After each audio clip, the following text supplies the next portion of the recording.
Tune into the Holy Spirit. Dear friends in Jesus Christ, today we celebrate the solemnity of the Pentecost Sunday. The meaning of the word Pentecost is 50th. The Pentecost marks the 50 days of the feast of the resurrection of Jesus and the end of the Easter season. The Paschal mystery, the passion, the death, the resurrection, and the ascension of Jesus culminated with the sending of the Holy Spirit. The Holy Spirit is often referred to as the Advocate, the Comforter, and the Spirit of Truth. In the journey of faith, we often speak of God the Father, Creator of all things, visible and invisible. We speak of Jesus Christ, the Son of God, who walked among us, teaching, healing, and ultimately redeeming us through his death and resurrection. But sometimes we overlook the third person of the Holy Trinity, the Holy Spirit, who dwells within each and every one of us. In a world filled with distractions and noise, we are called to tune into the Holy Spirit. It might seem challenging, but precisely in this tuning in, we find our truest selves and our deepest connection to God. The Holy Spirit, often described as the unseen breath of God, is present in every moment of our lives, gently nudging us towards love, truth, and compassion. But how often do we consciously attune our hearts and minds to its guidance? Just as a radio needs to be tuned to a specific frequency to receive a clear signal, so too we need to align ourselves with the frequency of the Holy Spirit. Tuning into the Holy Spirit is like playing a musical instrument in harmony with a skilled conductor. Just as a musician adjusts the strings or keys of their instrument to synchronize with the conductor's guidance, tuning into the Holy Spirit involves aligning our thoughts, actions, and intentions according to God's will. Within the depths of our being, the Holy Spirit resides. That is where God Himself resides. The Holy Spirit is not an abstract concept or a distant force.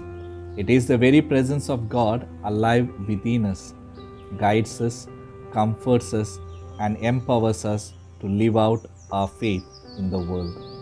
When we were baptized, the Holy Spirit came upon us, sanctified us, and made us temples of the living God. This indwelling presence is not something we can earn or achieve through our own efforts. It is a gift freely given to us by God's grace. The indwelling presence of the Holy Spirit is not a passive reality, but an active, dynamic force at work in our lives. It is the Spirit who breathes life into our prayers, intercedes for us, and helps us with words when we don't know how to pray. It is the Spirit who enlightens our minds to understand the truth of our faith and inspires our hearts to love God and neighbor more deeply. It is the Spirit who gives us courage in times of trial, strength in moments of weakness, and peace in the midst of chaos. The presence of the Holy Spirit within us is transformative. In the first reading from the Acts of the Apostles, we hear how the Spirit descended upon the disciples like a mighty wind and tongues of fire, filling them with courage and zeal to proclaim the gospel. This same Spirit continues to animate the church, inspiring and guiding us in our mission to bring the light of Christ to the world.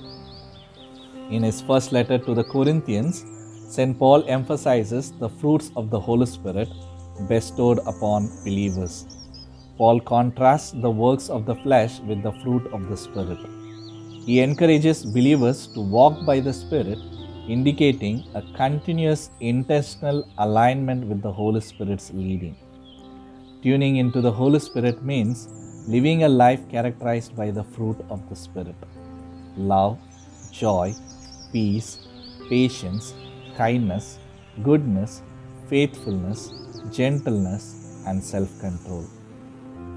We need the Spirit's guidance for discerning right from wrong and staying faithful to the teachings of Jesus. In the Gospel reading, Jesus promises to send the Holy Spirit as our advocate and helper. The Spirit is our constant companion, guiding us along the path of discipleship and teaching us all truth. As we celebrate Pentecost, we are called to open our hearts to the promptings of the Spirit and allow ourselves to be led by the Spirit. But how do we recognize this presence within us? How do we cultivate a deeper awareness to be tuned with the Holy Spirit? It begins with desire. We have to want it. If we are not thirsty, we won't drink. Many of us today are so wrapped up in our own abilities and resources that we don't feel the need for spiritual fulfillment. But to be tuned with the Holy Spirit, we have to crave it, let go of our self-reliance, and thirst for something greater. It continues when we prepare. Before we can be filled, we need to get our heart in order. We can't expect a dirty cup to hold clean water. So we diligently discard impurities through confession and cleanse our heart to become God's vessel. It means letting go of our own agendas and allowing God to work through us. It deepens when we receive. Once we are prepared, it is time to open up to the Spirit's presence. It is like being thirsty and finally taking a drink. We have to ask, invite, and open our hearts to receive the Spirit's guidance and power.